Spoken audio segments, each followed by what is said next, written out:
And we're back. And we're back. Welcome to the cavalry. Welcome to the cavalry. If you're just tuning in. This is the beginning of the episode. So if you're tuning in and you're looking for the end of the episode, you're not in the right spot.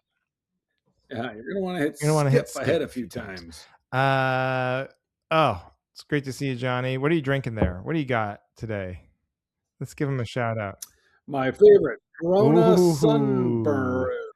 It's got orange. We talked about this. Yeah, I just like asking for your beers because they're always some fruity disaster.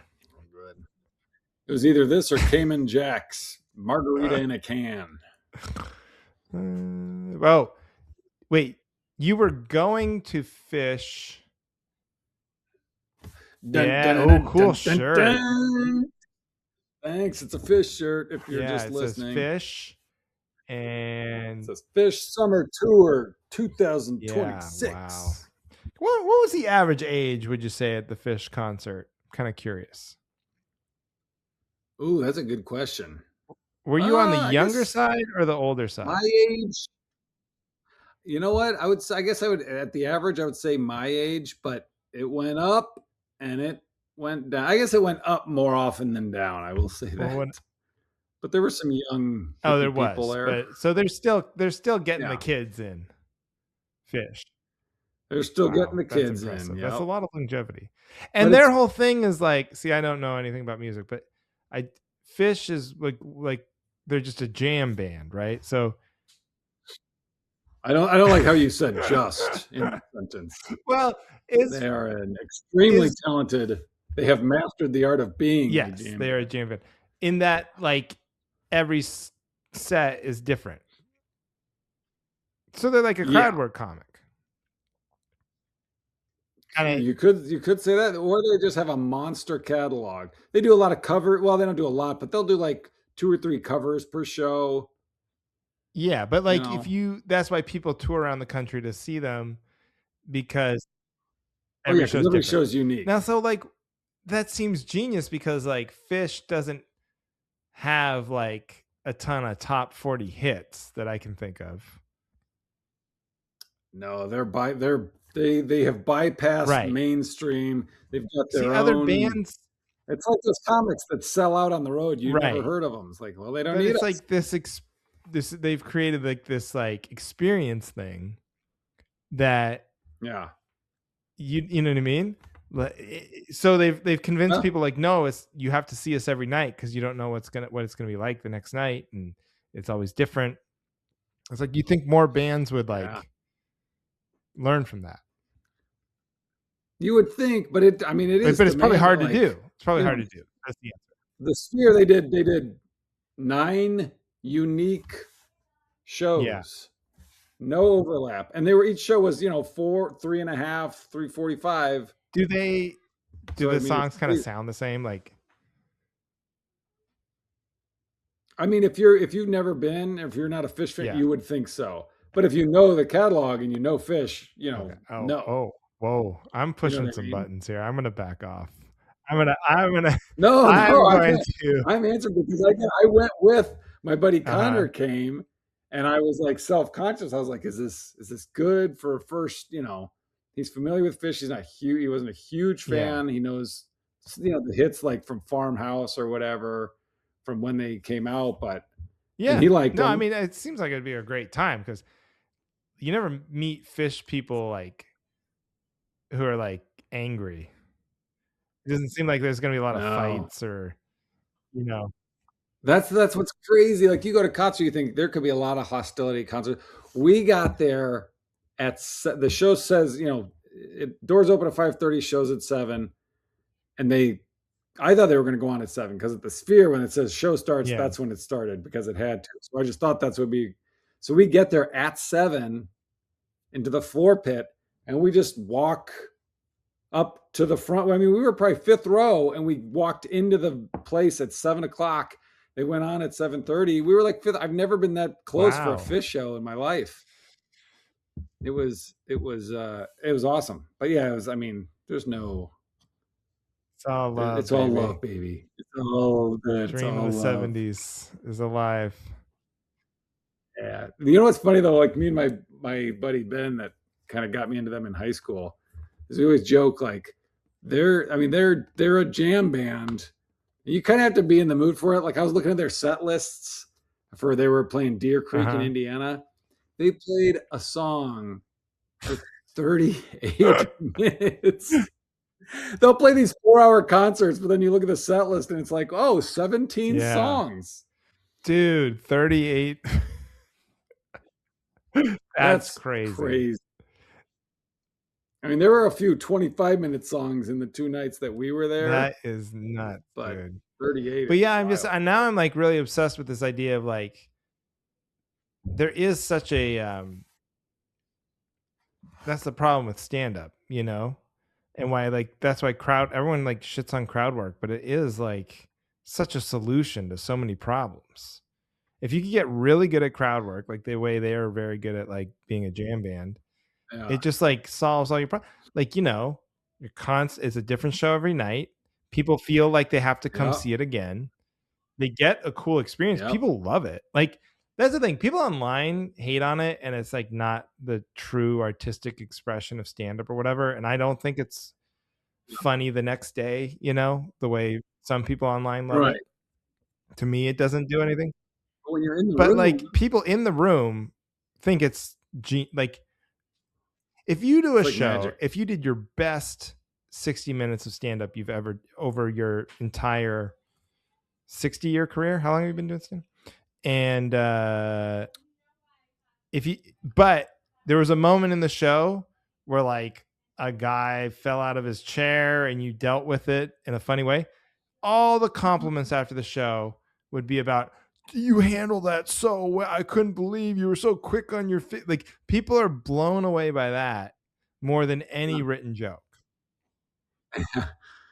You were so quick on your feet. Hey, what'd you think of that bit I've been working on for Right. 15 This fucking years? meticulously written and that's like and it is like somebody falls out of their chair, like it's very easy to be funny in that moment, you know. Hey, you just make a fart noise. What, you have to go take a shit? Oh my god, this guy is a genius.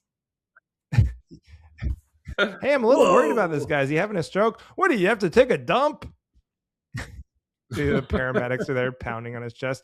Hey, is it number 1 or number 2, pal? Hey, he's not going to the bathroom. I think he's gonna die. And then after the show, you know there's gonna be someone's like, does that guy is that set does up? he Do you do like that? have him do that every show? Do you have somebody do that every show? Yeah, so I'm just rethinking everything in the moment because of Fish. Who are your favorite like crowd work comics? Like that's their I mean, Ian Bagway's comes to my mind because I know that's just what he does for his show. But who Well, else can you like, think of that's like I we get in the mean, crowd he's work also show? just to me like the best comic, but Attell is so good. If he doesn't go into the crowd, of like the way he deals with a heckler is just so dismissive and great and quick. Right, but I'm like talking known like to be a crowd that's work their thing. comic. That's a good question. Who did you say before? Yeah, Ian like that's the Bag. one I think comics think is like the best, who just does it every time. I don't know. I mean, that's the thing. Is like I don't really, it's not for me. Like if I'm in the room and a comic does great crowd work, it's great, you know, but like if it's like, have you ever tried to watch someone's crowd work special? They like some comics do like crowd work specials. No, I was gonna say, yeah, Todd Barry did Right. I never watched it. You know, I know some great comics who have done it, and it makes sense because it's just another way to get shit out there. But I have Yeah. no interest. You know, even the clips. Did Rory Scovel do What's that? one or no? Does Rory Scovel Oh have yeah, a crowd work? he's an exception from. Okay, so he would be a good answer, except I didn't think of him because I don't even think of it as crowd work. He's not even like talking to the crowd half the time. He's just improvising. He's just going off on Okay, these. it's like an improv. So he's stuff. like the ultimate version of a Fish show because it's not like what do you do for a living or who are you with? Yeah, it's it's just like yeah, he's in his own mind going in different directions.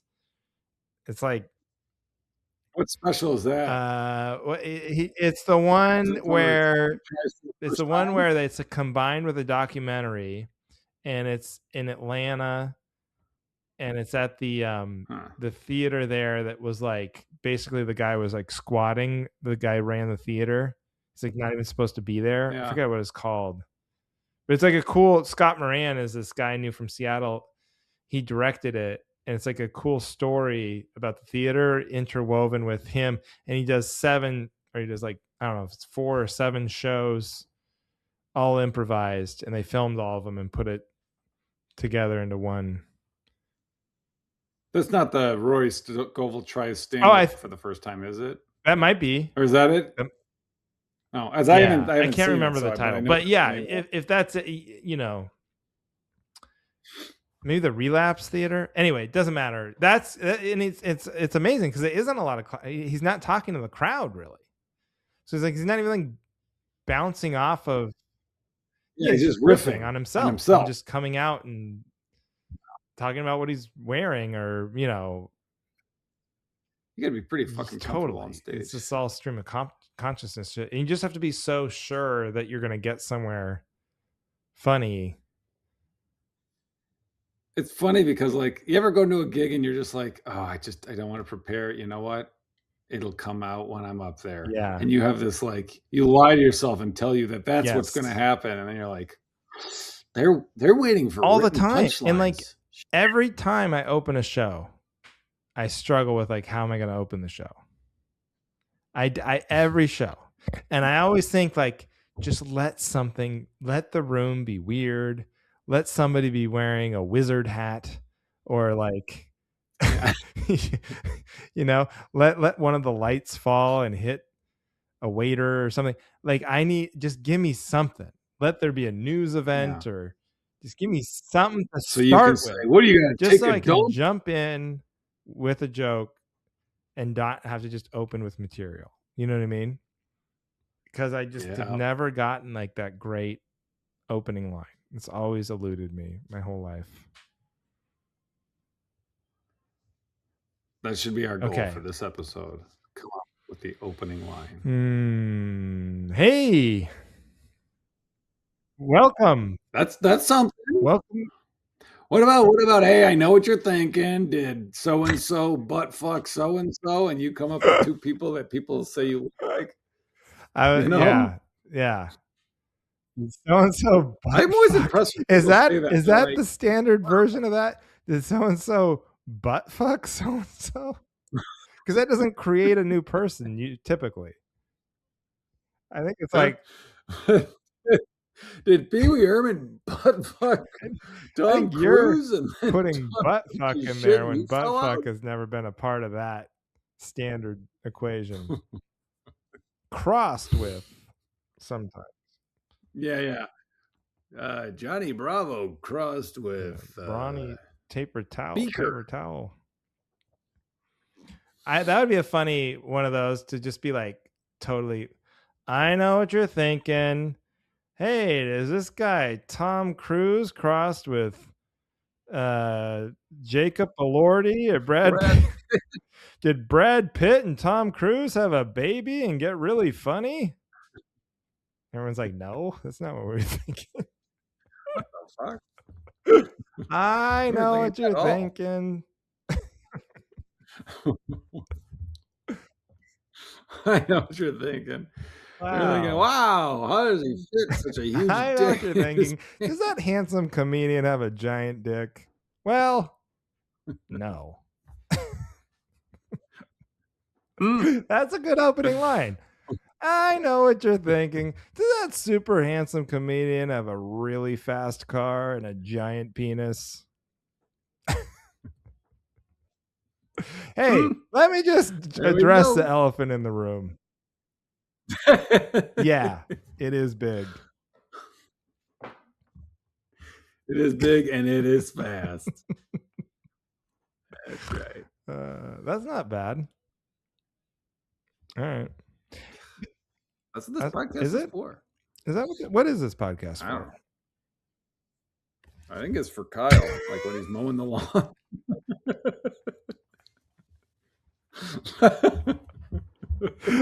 This is like Kyle. It's for Kyle and Kevin. It's the most honest thing that's ever been said on the podcast. It's like AI. It's like this is Kyle's version of AI. We're just doing an AI podcast for Kyle. It's like Kyle wrote, "Hey AI, make me a podcast." Can I tell you my latest obsession? Please. Are you familiar with a one wheel? Do you know what a one wheel is? One of those recreational boards. The hoverboard. It's like a board that has a huge tire in the middle. I know it as a hoverboard. Well, isn't the hoverboard where you're standing like facing forward and it goes forward and you lean forward? It's one wheel. But the one wheel, like the hoverboard, has two wheels. Oh, but a hoverboard is like it's like a skateboard. Yeah, you're right. With a giant tire in the middle. Okay, but it's electric, right? Yeah. Yeah. Okay. Yeah. That's your new obsession? I want to get one. I just keep watching videos. Wait, you haven't even tried it yet? You want one? No. I mean, I've stood on one at my cousin's house for, a second. But you're going to suck when you first start, but they're so expensive. But I just need to tell myself, okay, just wait 6 months when this fad is over, and there'll be 9 million one wheels on. They have been around for a while. Get a used one. You're going to be out there. I should, but I. Somebody would have. You never know how somebody ran one into a metro train probably at some point and got killed, and the family had to put the one wheel up for. Oh yeah, they're probably getting rid of it cheap. eBay. It's got a little bit of blood on it, but it should come out. Too many bad memories. We were gonna keep it, but just too many bad memories of when Gary fell off the Grand Canyon on it. We were able to grab the one wheel to stop him, but he just kept momentum, flew right off the thing. And you're not going to survive that. I don't care how much you flail. Yeah. So buyer beware. Yeah, a one wheel. It just looks fun. Would you use it to get around? I mean, can you really see yourself? Kind of like what you got to set at the comedy club. You're like, I'm on a one wheel down there. It's a nice afternoon, nice evening. And then you got to lock it up somewhere, like wearing your helmet, and you come in. No, you just bring it in, dude. You just grab it by the handle. Say, hey, everyone, I'm that guy. Take it up on stage with you. I don't trust anybody in here. You know how much this thing costs? Bunch of open micers back there with my one wheel? I don't think so. Because you spent all 3 minutes talking about how nobody get close to my one wheel. All right. What was I going to talk about? Oh, that's my time? All right. That's my time? Oh. Ginger, speaking of wheels? But just unconventional transportation.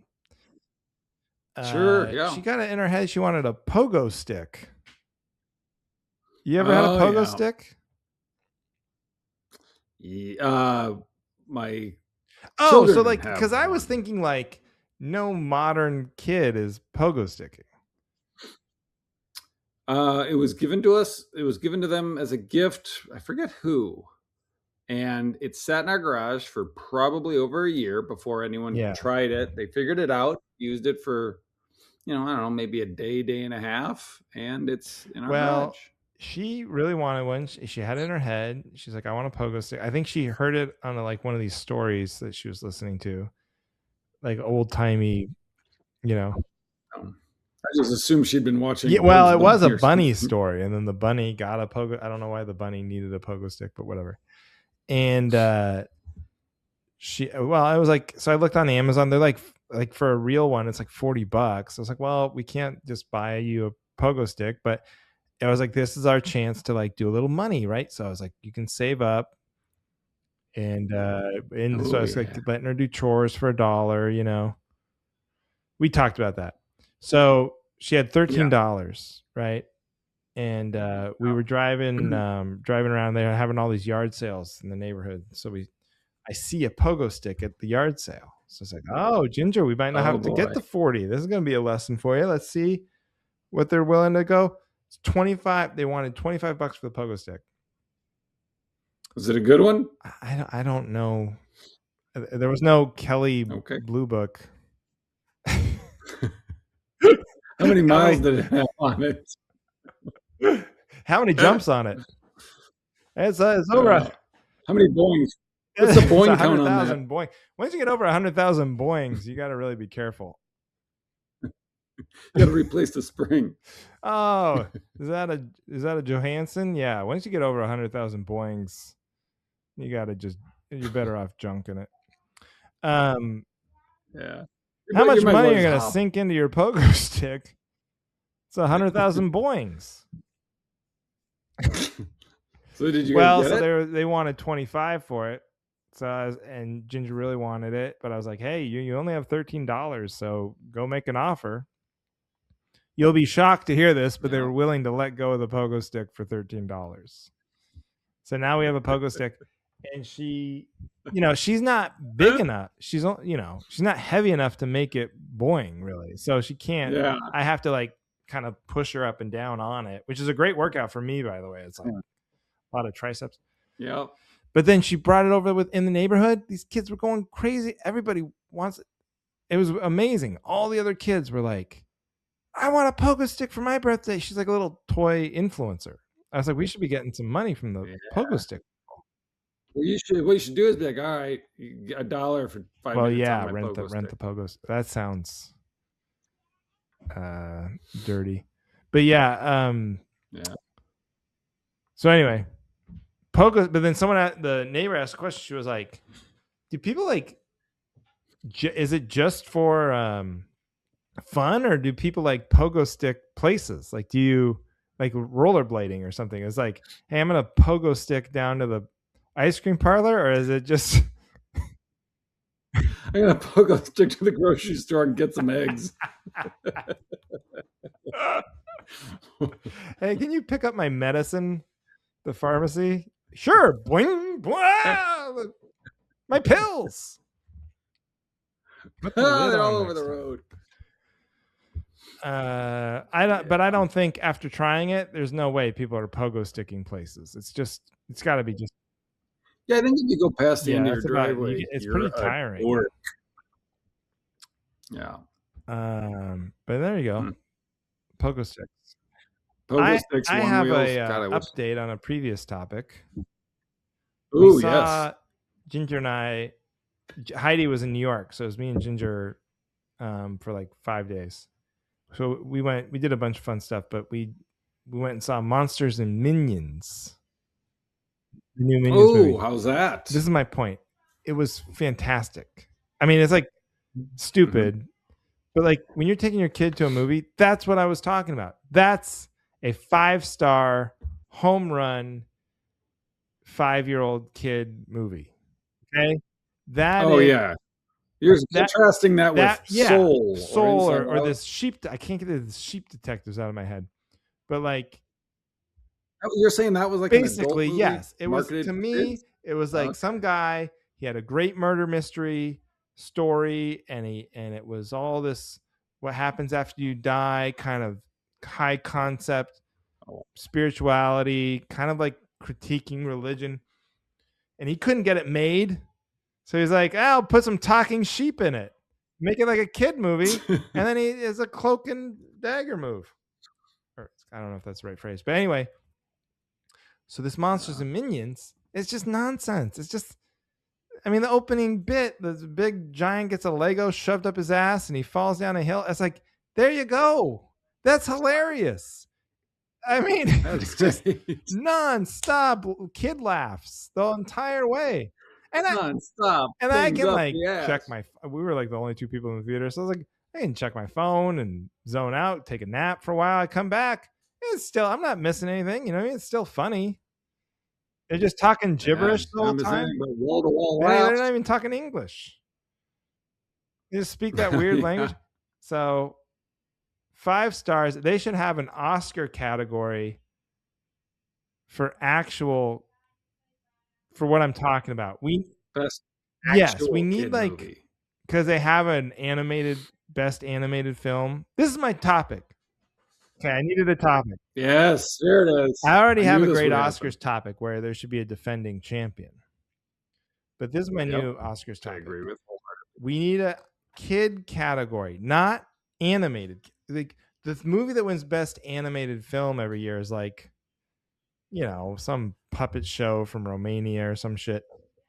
We need like best kids movie for kids, because that's an art to make it like really funny to kids and palatable to adults. So that's. I agree. I'll back you up, and I'll add on to it. I think the winner should be determined differently than these regular ones. It should be determined by children judges that are forced to work for the Oscars, taken from their parents at a young age, educate. No, but yeah, just let the kid. Yeah, let kids vote. But you can tell immediately, like she's just getting that, you know, like kids version of like giving 2 thumbs up is just when you get out of the movie and all they want to do is go, remember that part when the minion was a clown, and remember that part, you know. There wasn't a lot of that for Sheep Detectives. Remember when the main character was questioning reality? Huh? Remember that part when one of the sweetest favorite characters died? And then they talked about what happened to his soul. I don't know. I don't remember that. Now quiet. So yeah, Minions and Monsters, 2 big enthusiastic thumbs up. 2 thumbs up. 2 big yellow thumbs up. And I guess they said it bombed like at the box office, which I don't know why. Maybe they just went to the well one too many times with the Minions. I haven't even seen all the other ones, but that one, hey man, good job, guys. That's how you make a movie. Way to go. That's how you make a kids movie. Minions and Monsters. Minions and Monsters. Check it out. Speaking of Minions, I'll tell you this: at the Fish Show, my buddy Connor was like, "Hey, look at that guy over there dressed like a minion. You think he intentionally did that?" And I remember I'm in the Kohl Center. I try to go, "What guy?" And he lost his mind laughing. He was like, "What guy? What guy? The guy dressed like a minion." And the rest of the night, that's all he could do is make fun of me. That's the guy. Okay, so he's not, for those of you listening, he's not, first of all, he's giant. He's giant, but he's not like dressed in a Minions costume. He's wearing the blue overalls, yellow t-shirt, bright yellow shirt, yellow hat, bright yellow hat. He is clearly trying to dress like a minion, but not wearing like, I thought you were going to say like he's wearing like a giant minion inflatable costume. No. He just really stuck now, were you not like, why did he think that was so funny? Because were you like, oh, I just didn't see him, or? Well, yeah. I mean, we're in the Kohl Center. He's looking at this guy. That's like in a baseball stadium. I was like, what guy? I don't know where to look. I would not have held that against you at all. That's not as funny of a, if you like, well, of course. It's a lot funnier to make fun of your friend when you're like, the guy right there that's dressed up like a giant minion. So just in the middle of the concert, I would just get a text that said, which guy, with a picture of a huge guy. Yeah. Anyway. So Fish, great. Minions, great. Fish was great. You know what I was thinking? I will say this. When you go to concerts, how often do you go to concerts? Very rarely. Very rarely. I was going to say if this should be my topic. Maybe I've even talked. This has probably been my topic before. But the whole parking, it's going to be a nightmare. I am all about, we'll just park 1 mile away. Yeah, totally. 1 mile away from the venue. It takes you, 17 minutes at the max to walk a mile? After the venue, it's all crowded. You can't get out anyway. You walk. By the time you get to your car, you feel like you're nowhere near a crowded venue. You just get when we have the season tickets for the Seahawks, we just that was our strategy too. It's like, I don't want to pay for parking. First, we were broke and young, and 2, like, just outwill people. You know what I mean? It's most people just are, for whatever reason, are too lazy. So just park that one block farther away than what anyone else is willing to park. And you'll be fine. You should never stress about parking as long as you can walk. You should never, I get it if you have like disability or whatever. But as long as you are able to walk, it's pleasant usually, Especially after the concert. You got a couple in you. Nice. You want to walk it off anyway. You know what I mean? It's great. It's great. Parking far away is and people freak out about it. Heidi freaks out about it at the grocery store. Like, I don't want to like find the most like the closest possible spot to the door. Yeah. That requires like mental energy that I don't need to give. I'm just going to go to this corner way over here that's shady. Yep. And I can just go straight there and park. As long as there's a cart. And then we walk, and then you're going to walk. You're going to walk. It's not, and we're not even talking about a mile. I'm talking about like 30 feet. You know what I mean? Yeah. Or 30 yards or whatever. Yeah. So, yeah, that's a great. And walking's good for you. It's good for you. It's, good exercise. You know what I'm saying? Chance to sober you up. Give you a chance to talk with your friend about the game. Oh, you talk about the show. Hey, can you believe Fish? Good stuff. Can you believe they played that 38 minutes? What were you doing in the 27th minute of that song? Were you still? Did you check your watch at all? Did you? It's funny because they'll start a song, everyone goes nuts when as soon as you hear what the song, you're like, oh yeah, they know what song it is. And then they're playing it for 20 minutes and they're improvising, they're doing all this, they're jamming out, and then it comes back to the like recognizable part. And as soon as they go back to that part, everyone's like goes nuts again because they're like, oh, that's right, we're in the middle of this song. We love it. Now don't get offended by this. But how much of the success of Hinge and how impressed people are, not Hinge, the success of Fish and how impressed people are hinges on how high everybody is at the show. So like if they had a stone cold sober audience, would people just be like on what the fuck? It would be different. I mean, that's true for any concert. Like obviously drugs and alcohol enhances the, Yeah. Well, we did the first night. We went with Connor and his wife, and we Ubered because we're like, this is the night we're gonna, just go balls to the wall. And then the next night was just me and Aaron. So we had 2 tickets, and the second night, we had kind of blown our load the first night, so we're like, we want to go. It'll be fun. We're very tired. And I was like, you know what? The whole Uber thing is a nightmare. I'll drive. Let's just drive. We'll park, a mile, half a mile away. And so this second night I was like basically stone sober. I didn't drink at all. And I just was there. And it was fine. So that's what it was. Okay. But that's not the norm. So you answered the question. Yeah. But it was all right. What do you need backup up? So this is all right. Well, this is my topic that I've got in reserve. Wait a minute. We can't start qualifying the topics. Okay, we'll edit that out. Speaking of Disney movies, Disney. This is my topic. Disney should. To go to Disney World, it should be income based. That's what the pricing on Disney tickets should be. Now, this came from me seeing a post giving me some information about how Disney tickets to Disney World have gone up like a ridiculous percentage. Right. Walt Disney's plan was for it to be $1. That was supposed to be the price, and they have mathematically through all these,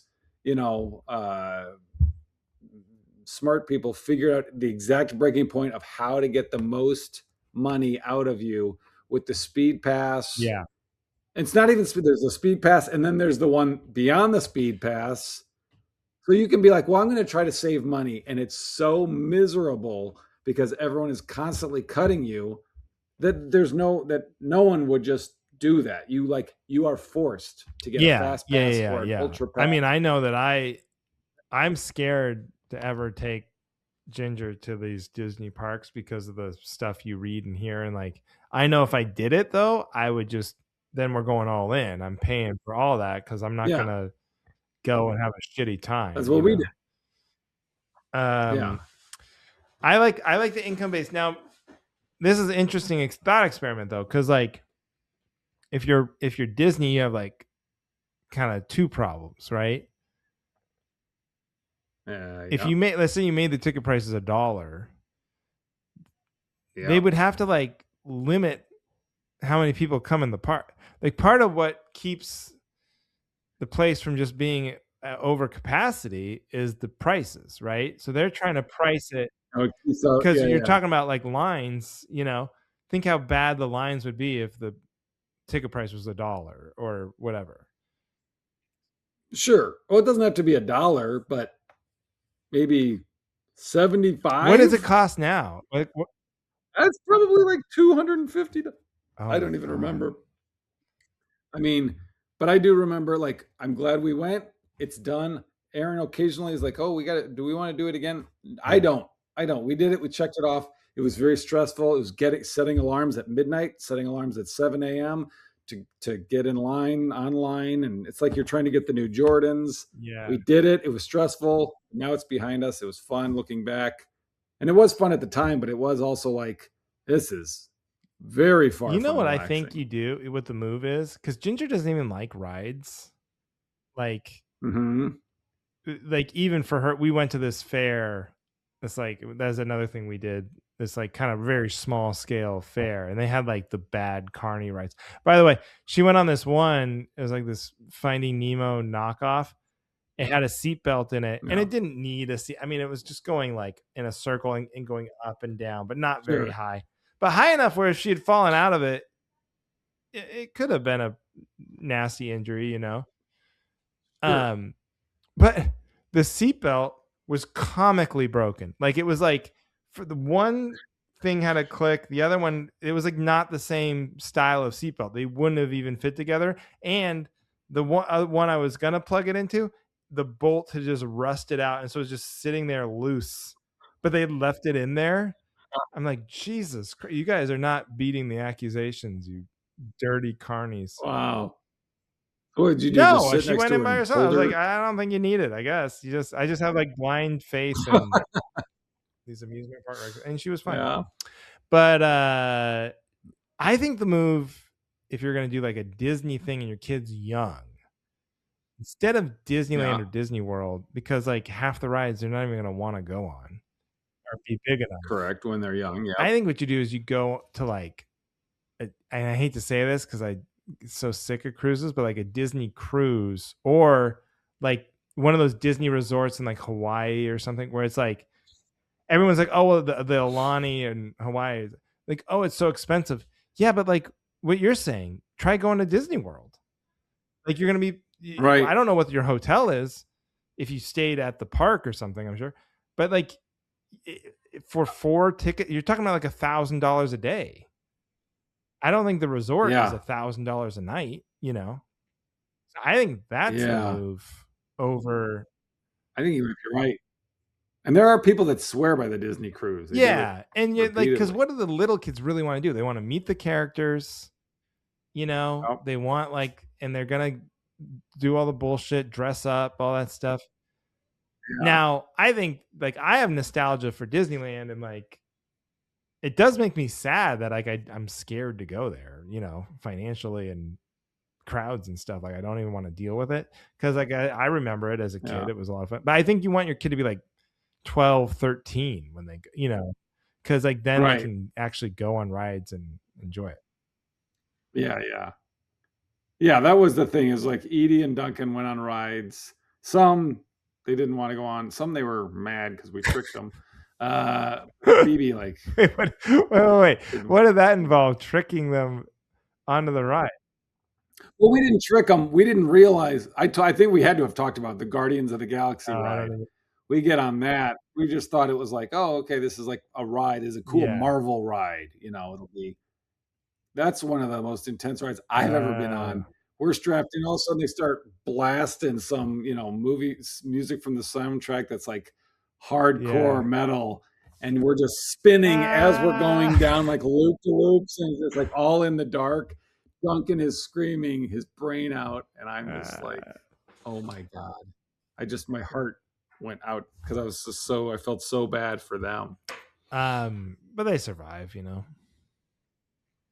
Yeah, their seatbelts were working. So I think like, I don't know. That's kind of where my head's at, because before I was like, oh, we should take Ginger to Disneyland, like once we're not paying for preschool anymore and all this stuff. And I was like, I don't know, man.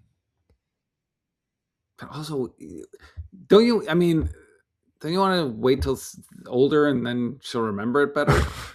Well, I think, yeah, that's a good question. She's 5. Like, is she gonna remember that? You can tell me. Is she gonna remember the shit that's happening now?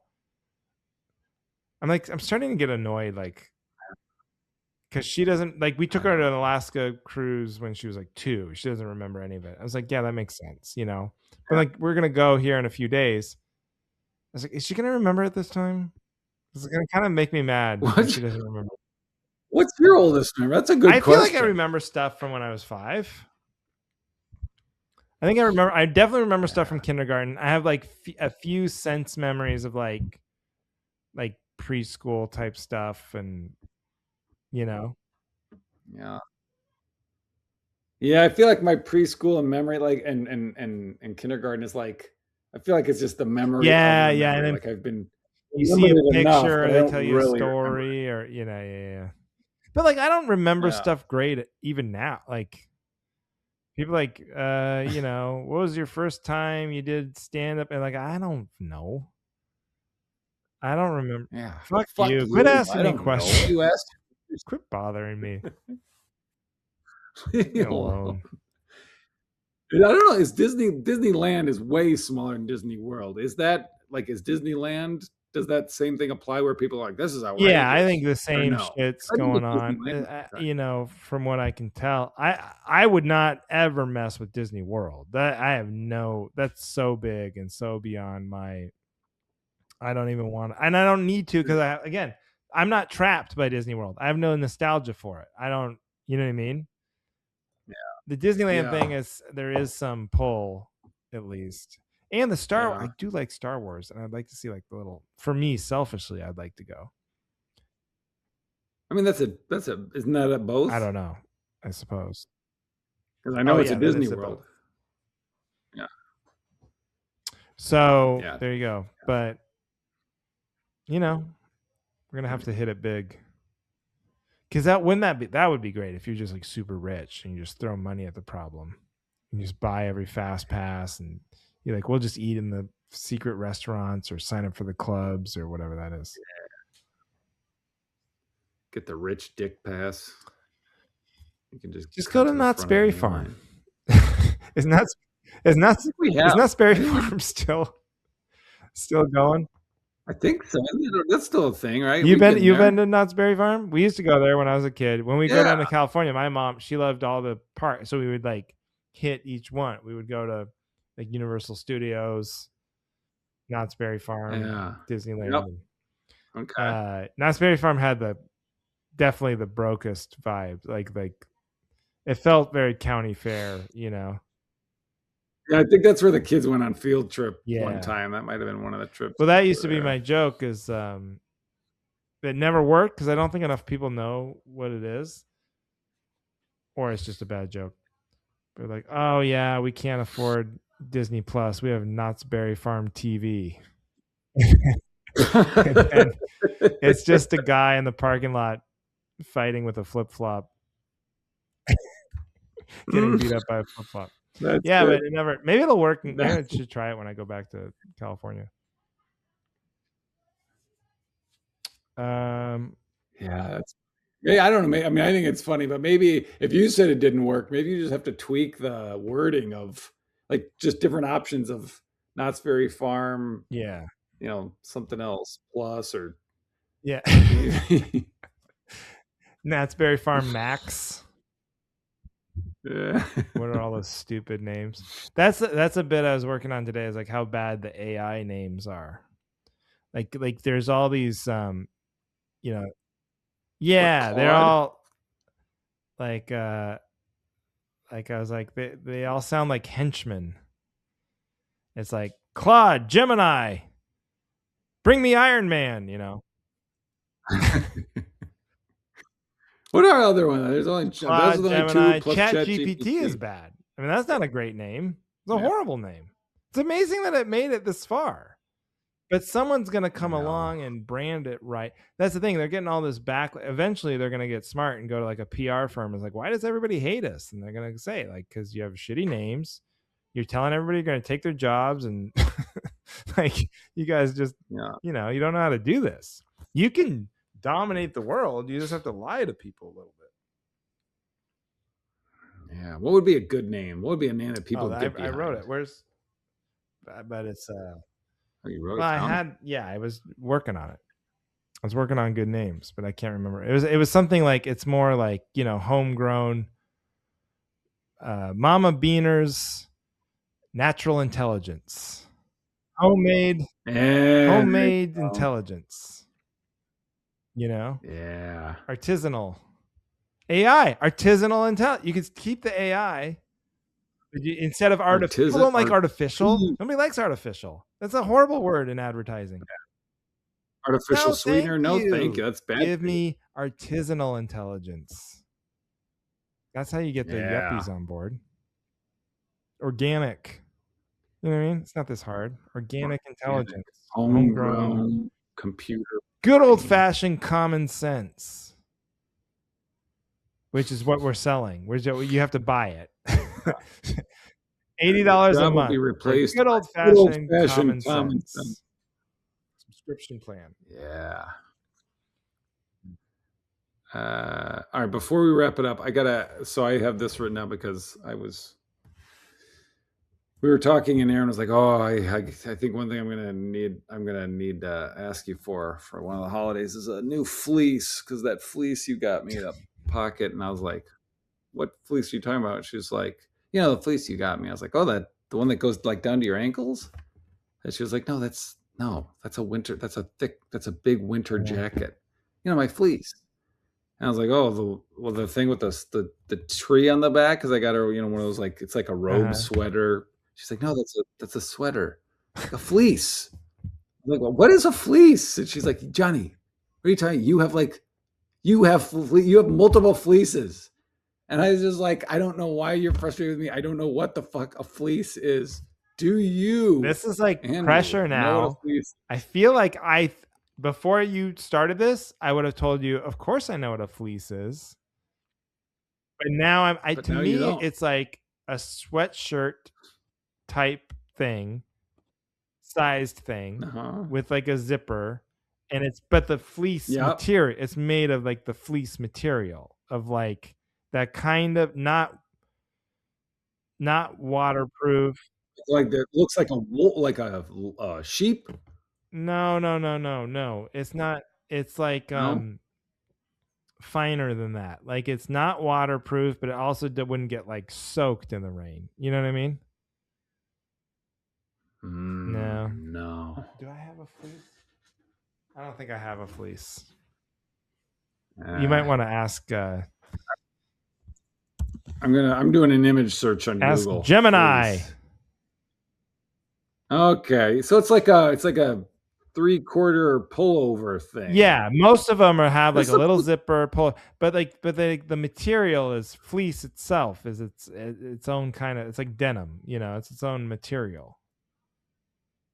Because they make fleece pants. You could have like fleece pants. But a fleece is known to be like that thing. The thing. But like if you were in the rain, you wouldn't want a fleece, right? No. It wouldn't be good in the rain. Okay. Okay. So I just had to check on that. I mean, I don't think you're way off or we're wrong. I mean, I think was she in maybe she wasn't annoyed with you for not knowing where the fleece is. She's annoyed with you because you supposedly bought her this and have no memory of buying it. Yes, this was after a string of other things. She had gotten a haircut today that it took me way too long to notice. And then what was it the other day? Oh, the other day I made some comment to the shoes. I was like, do you ever? Oh, can't wait. I don't know why I said it, but I was like, do you ever like put your hair in a ponytail? She was like, what in the fuck are you talking about? Half the time my hair's on, I was like, I guess I can't picture it. I don't know. Sometimes I say dumb shit, and as soon as I start, every time you start the question, you're like, I abort it, and then they push you. Oh yeah, pull it out of you. And then for some reason, when that starts happening, you can't figure out a way out of it without just telling the truth, and it's horrible. Yeah. Yeah. I still was blown away by how offended she was when I was like, you sleep with earrings in? Doesn't that hurt? She was like, are you kidding? That makes sense. I'm on your side with that. Married 14 years, and you're just noticing now that I'm sleeping with earrings? I always have. I was like, I didn't notice. I mean, how are you supposed to? It's dark. Thank you. I'm looking at your ears. What am I, weird? What am I, creep? Hey, what am I, pervy? Okay. That's it, I think, right? You got anything else? Sure. That's a great episode. A killer. Great app. Killer app. Hey, way to go. Way to go, Johnny. Congratulations.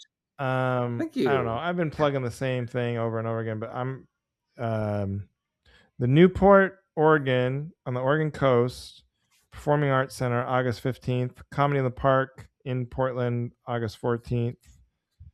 And then otherwise, a lot of cruises. Oh, wait, I got another one. Vino Bella in Redmond, Washington, or Renton. Redmond, Washington on August 5th, Wednesday. That's how you, there you go. Yahara Bay Distillery. That's in Madison. Luke Nolan Friends show. That's on the 6th of August.